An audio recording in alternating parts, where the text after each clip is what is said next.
A Advocacia Geral da União, a AGU, se tornou alvo de várias críticas por apontar que apenas 12 sindicatos, 12 entidades compõem o núcleo da fraude do INSS.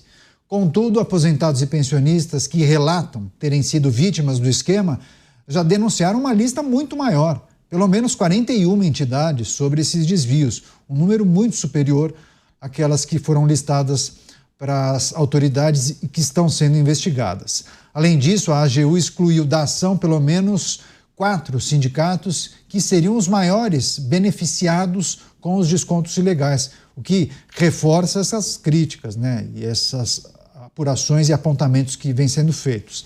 A apuração, essa investigação da Advocacia Geral da União revela que 12 entidades denunciadas montaram um verdadeiro esquema, né, uma verdadeira quadrilha dentro do INSS nos últimos anos e foram responsáveis pelo pagamento de propinas, com algumas atuando como empresas fantasmas. Até o momento, a AGU solicitou à Justiça Federal o bloqueio de mais de 2,5 bilhões de reais em bens desses 12 sindicatos, além de outros 14 envolvidos, entre empresas e dirigentes. Por fim, a AGU ainda responsabilizou o governo anterior de Jair Bolsonaro pelo suposto atraso nessas investigações. Deixa eu ver quem é que está disponível. O Beraldo já voltou? Tá. Beraldo, se é para investigar, tem que investigar todas as entidades, sindicatos, associações que participaram do esquema. Não importa se desviou 50 mil reais ou 3 bilhões, né? É para passar um pente fino e investigar todas as entidades que foram denunciadas, né? Se você acaba poupando 3, 4, 5, lógico que isso suscita uma série de dúvidas, né? Mas, Caniato, investigar o quê? Qual é o foco da investigação? Quem se quer pegar? Quem falou que é para fazer investigação ampla e restrita? A gente assume que as pessoas que estão nessas posições de poder estão lá para fazer aquilo que nós, o senso comum, julga que é o adequado. Mas eles têm seus próprios interesses. Ora, o caso Bessias, durante as investigações do Mensalão, é um caso muito emblemático. Uma pessoa, um advogado, um servidor público, foi chamado pela presidente da República, que disse a ele para levar um documento que tiraria alguém que estava no alvo da justiça, em tese, tiraria essa pessoa da possibilidade de ser presa. É um ato ilegal. Não feito por um contínuo, não feito por uma pessoa desavisada, feito por um advogado servidor público de alto escalão. Mas se prestou esse papel. E não foi punido por isso. Ao contrário, demonstrou fidelidade, demonstrou que é pau para toda obra, faz o que o seu mestre mandar. E foi recompensado nessa nova gestão do presidente com a Advocacia Geral da União. E agora está ali, sempre que tem a oportunidade, se manifesta no sentido de defender não os interesses do Brasil, representado neste caso pela União, de defender os interesses do governo e do presidente da República.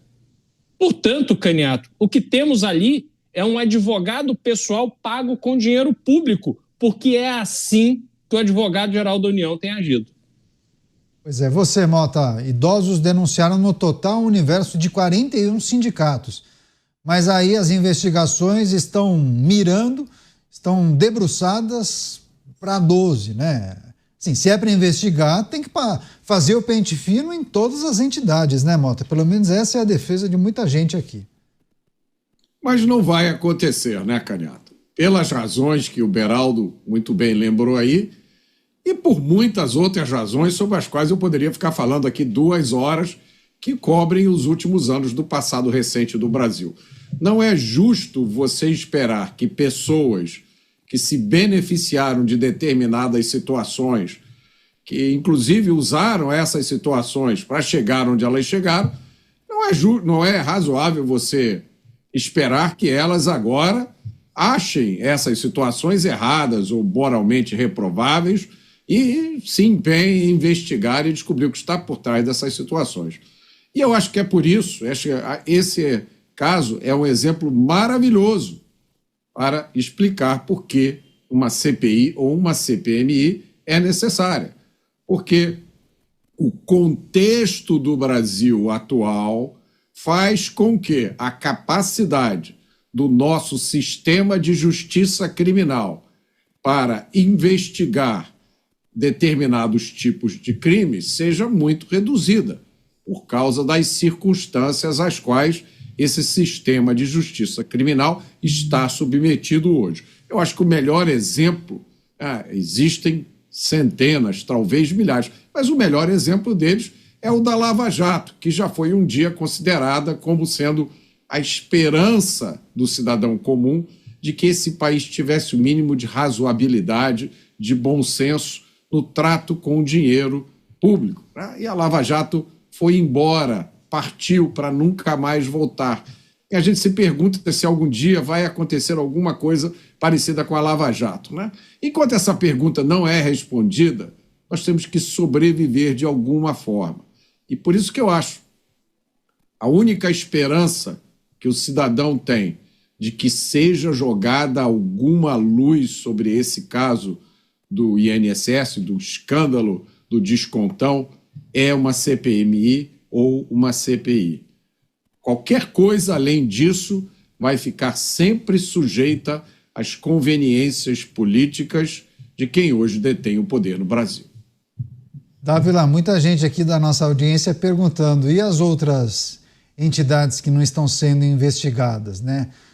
Se 41 foram denunciadas e apenas 12 estão sendo investigadas, pelo menos pela Advocacia Geral da União, restam outras entidades que precisariam, né, pelo menos passar por esse pente fino, esse processo de investigação e apuração. E, obviamente, que tem gente que já está defendendo a investigação da investigação, né? Mas qual pode ser a consequência desse processo de uma investigação parcial? Caniato, nós temos de olhar para os exemplos da história recente no Brasil e entender que quando um escândalo toma uma magnitude do INSS, surgem sim aqueles funcionários públicos exemplares, aqueles servidores do Estado exemplares. Foi assim que aconteceu na Lava Jato. Um grupo, né, de juízes, promotores, procuradores ali tiveram um papel central para desvendar o maior esquema de corrupção já da história do país, persistir nas investigações, apresentar dados, fatos e evidências e levar a fundo. Depois foi desfeito por um outro arranjo político, mas no momento da crise, esses servidores honraram aquilo que eles juraram quando ingressaram na carreira de Estado, ou seja, servir o Estado brasileiro e não se curvar à política.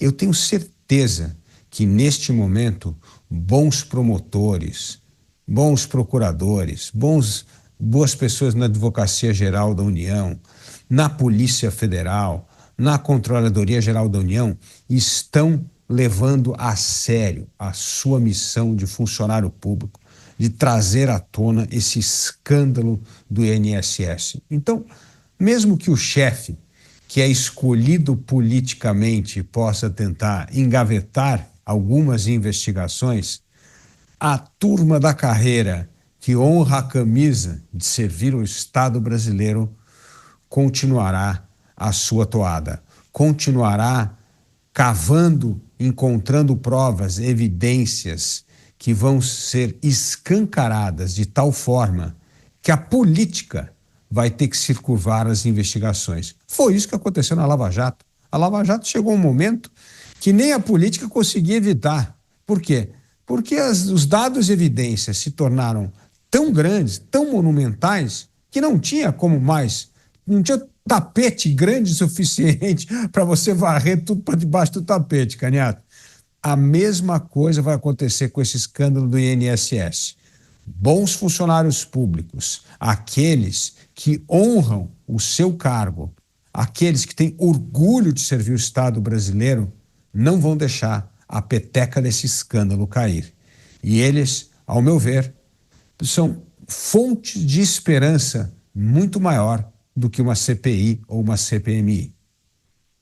Pois é, como o Dávila traz em paralelo esse outro episódio, me parece que, dadas as circunstâncias e a maneira como esse mega esquema foi organizado, Beraldo, parece que já há uma sinalização de como era essa operação, né? Acho que as conexões estão mais ou menos desenhadas. Claro, muitos nomes virão à tona. Acho que o universo total de aposentados e pensionistas impactados, eu acho que isso vai ser atualizado, os valores que foram subtraídos dos contra-cheques, políticos que tenham dado aval ou fizeram vista grossa em algum momento, eu acho que tudo isso vai ser elucidado nos próximos meses. Mas me parece mais fácil de você fechar esse caso do INSS se nós compararmos com o da Lava Jato, que a cada descoberta um universo gigantesco de negociatas, pagamentos, empresas, funcionários públicos, políticos, né? Você concorda que talvez seja um caso mais rápido, inclusive, para ser solucionado, Beraldo? Depende, Caniato, porque nós estamos observando agora um aspecto do problema que existe da relação entre o INSS e os aposentados. Então, isso que nós estamos enxergando, graças a essa investigação da Polícia Federal, demonstra que houve desconto. Então, o que a gente tem de concreto, né?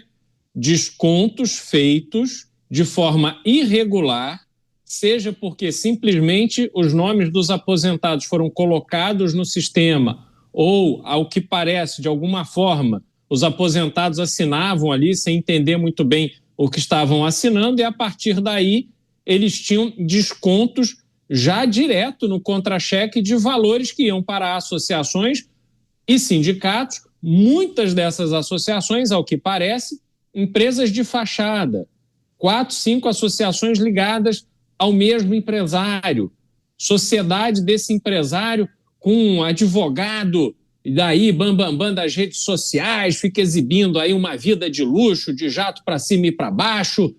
Então, isso a gente sabe. O problema, Caniato, é que a partir dos arranjos que permitiram que esta fraude acontecesse da maneira descarada como ela aconteceu, não há a menor dúvida de que nós vamos descobrir uma série de outras falcatruas envolvendo aposentados na sua relação com o INSS.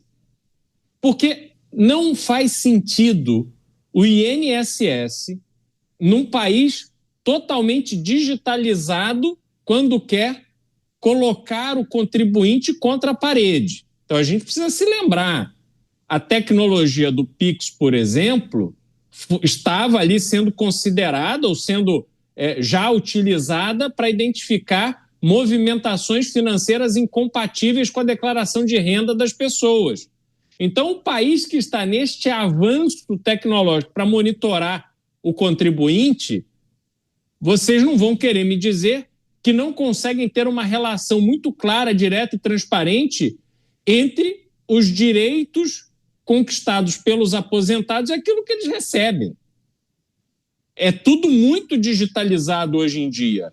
Quanto contribuiu, por quanto tempo contribuiu, se há algum tipo de doença detectada que gera ali um benefício adicional, isso automaticamente, você tem o SUS ali, o aplicativo do SUS, é tudo digitalizado. Então essas coisas, Caniato, não podem ser utilizadas como desculpa para não se ter informação. Por isso, eu acredito que quando puxarmos o fio desse novelo, dos descontos indevidos que a gente já conhece, muitas outras coisas virão. Esse anzol está lá na curva do rio, lá embaixo, cheio de entulho para tirar de dentro d'água. Agora, alguém precisa estar disposto a puxar esse anzol. Vamos ver quem vai ser que vai fazer esse trabalho necessário ao Brasil. Ainda a gente faz um giro para tratar dessas questões. O Dávila também já tinha considerado essa possibilidade. Ele disse, né, naquela ocasião, no início, né, Dávila, olha, está parecendo que é o início, é uma pontinha do iceberg. Pode ser algo muito maior, inclusive você conectava essa investigação e o caso dos descontos associativos há também a investigação que aponta um mega esquema que se utiliza da mesma mecânica para firmar com esses aposentados os tais empréstimos consignados, né? Empréstimos que não foram solicitados, mas a pessoa acaba recebendo aquele desconto no seu contra-cheque. E aí não sabemos ao certo se o dinheiro caía na conta da pessoa ou não, era surrupiado por essas entidades fraudulentas. É isso, Dávila? Você mantém aquela sua percepção inicial? Você acha que pode ser um esquema com vários tentáculos em várias frentes e estamos tratando só de uma frente, que são os descontos associativos, é isso? É verdade, Canhato. Estamos tratando de uma única frente, que é a pontinha do iceberg. Afinal de contas, esses descontos indevidos para sindicatos e associações representam de uma ordem de 6 a 8 bilhões de reais. Já o escândalo dos consignados, os descontos dos consignados, representa 90 bilhões de reais. Então é outro montante, mas muito maior. E nós não estamos tocando mais nesse assunto. Engraçado que esse assunto, que é o mais importante, parece que saiu da pauta. Mas vai voltar, porque conforme essas investigações aprofundam, como bem disse o Beraldo, vai aparecer, não vai ter como evitar isso. Isso é um escândalo.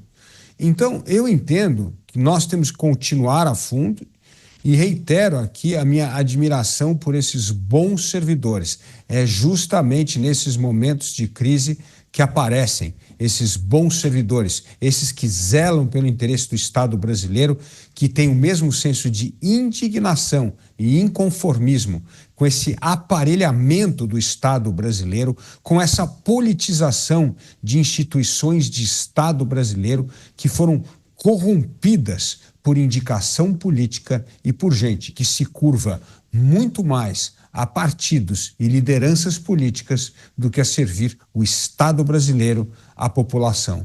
Por isso, eu entendo que esse é apenas o começo da ponta do iceberg que está se desvendando para todos. E conforme essas investigações avançarem, tanto na frente dos consignados como dos descontos indevidos, nós vamos ter um escândalo de grandes proporções. E aqui não é ter grandes proporções por questões eleitorais, é por questão de moralização do Estado brasileiro. Nós não podemos continuar aceitando a corrupção, o roubo, esta atuação de quadrilhas como algo normal, que precisamos tolerar. Afinal de contas, um país tão desigual, subdesenvolvido, essas coisas acontecem, a corrupção está em todo lugar. Não, nós não podemos aceitar. Nós temos de ter esta indignação, esse inconformismo para ter coragem de promover as mudanças que o país precisa. Mota, só para a gente fechar essa rodada de discussão, claro, você também pode trazer suas percepções a respeito da investigação e o potencial desse episódio, em paralelo com outros casos recentes da história brasileira, mas tem também um aspecto que é curioso sobre um apontamento feito pela AGU, que tem responsabilizado o governo anterior pelo atraso nas investigações. E aí, instituições alinhadas ao executivo tentam capitalizar essa investigação como sendo um grande feito. Olha, na nossa administração é que nós descobrimos esse grande esquema. Isso reforça a tese, na visão deles, isso reforçaria a tese de uma Polícia Federal independente, ou seja, querendo capitalizar de alguma forma o avanço dessas investigações. Provavelmente a culpa é de Dom Pedro I, responsável pela independência, é lógico, ou de Cabral. Imagine se Cabral não tivesse chegado aqui, não ia ter escândalo do INSS. Canhato, eu fiz uma observação nos últimos dias, não sei se vocês compartilham dessa minha observação. Eu reparei o seguinte, nos últimos dias a gente viu notícias como essa, do escândalo do INSS sendo descoberto pela Polícia Federal, de um membro, chefe de facção que foi preso na Bolívia, enfim, várias notícias de operações que resultaram ou na descoberta de esquemas ou na prisão de criminosos e várias autoridades anunciando essas coisas.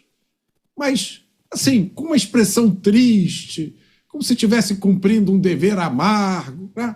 Ao contrário de alguns policiais amigos que, quando noticiam a prisão de um criminoso ou uma operação que desbaratou uma quadrilha, eles estão sorrindo de orelha a outra, satisfeitos, orgulhosos, né? O que a gente vê, não, são declarações assim de autoridades que, meu Deus do céu, isso não era para acontecer, mas já que aconteceu, agora eu vou arranjar um jeito de colocar, né, isso aqui a nosso favor. Essa é a impressão que dá. Os fatos são claros. Em 2019, foi aprovada uma medida provisória que determinava que essas associações e sindicatos tinham que, todo ano, revalidar a autorização para o desconto. Depois, o Congresso Nacional, 2 anos depois, mudou isso e disse: não precisa ser todo ano, não. De 3 em 3 anos está bom. Depois o Congresso disse: não precisa revalidar, não. Fez, está feito, toca o bonde. Assim, todo mundo tem direito à sua própria opinião, mas ninguém tem direito aos seus próprios fatos.